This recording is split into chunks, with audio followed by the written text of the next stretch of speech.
Hello and welcome to the first episode of Retro-Spective, a new show we have here on the YouTube channel that's going to look at old retro games and review them without the nostalgia.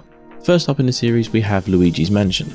Now, Luigi's Mansion was a launch title for the Gamecube and is widely regarded as a classic. The game takes focus away from everyone's favourite red plumber and gives it to his brother Luigi for one of his first starring roles. Luigi is investigating the disappearance of Mario in a mansion he won in a contest even though he didn't enter the contest. Luigi soon discovers that the mansion is haunted, so teams up with Professor E. Gadd, an eccentric scientist who explains that a bunch of bothersome boos released a family of ghosts that he had trapped in paintings. The professor then equips Luigi with a deadly weapon, the Poltergeist 3000 vacuum cleaner, and Luigi begins his quest looking for his brother while trapping the ghosts along the way. Luigi's Mansion plays in the third person. You move Luigi with the left stick and control either the torch or vacuum cleaner with the C stick. The shoulder buttons are used to either suck or blow, and X and Y will allow you to navigate the Game Boy Horror, which serves as a map or can be used in first person to scan surroundings. On his journey through the cramped corridors and dusty rooms, Luigi faces a range of foes, from tiny ghost bats and mice that suck straight into the vacuum cleaner, or ghosts of ranging difficulties that pop out from the ceilings or walls. The larger ghosts and boos require a little bit more effort to catch. First you have to stun them with the torch to expose the hearts, then use the vacuum to try and catch them. Once a ghost is hooked in the vortex of the vacuum cleaner, a number shows under the ghost's hearts, and you must use the C stick to pull in the opposite direction, depleting the number before catching the ghost when it reaches 0. Obviously the harder ghosts have bigger numbers, which can mean a lot of wrestling before they are caught. A process that's oddly satisfying even after a particularly long tussle.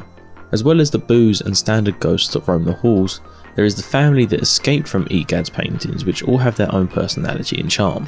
These ghosts are much stronger than the others and usually involve some sort of puzzle element or special tactic in order to reel them in. Out of all of the retro consoles, there's something about Gamecube graphics that just seem to age very well, and Luigi's Mansion is no exception.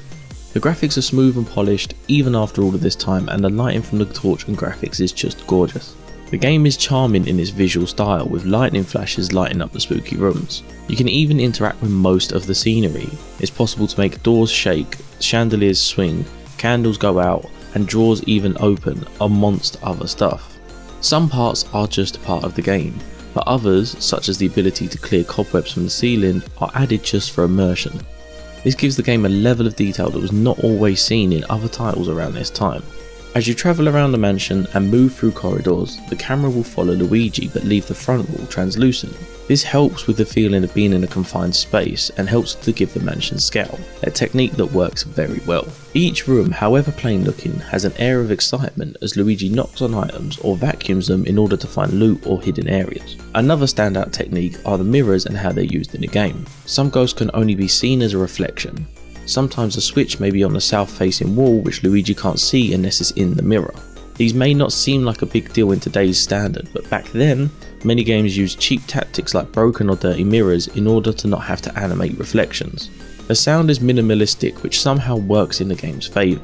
A lot of rooms are silent, with just the sound of thunder outside, or Luigi humming a tune, but will then burst with music when a ghost is revealed. This gives the game an atmospheric touch without being too creepy for younger gamers.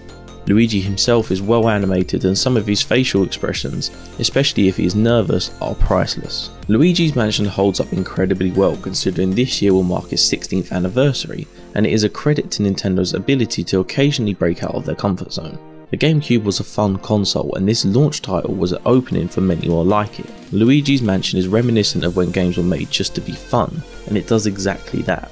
Sadly, it seems that many big games today can lack this element, and for games that are just fun, it's more likely you'll have to search out for an indie title. With Luigi's Mansion, the story is barely there and it suffers from being incredibly short.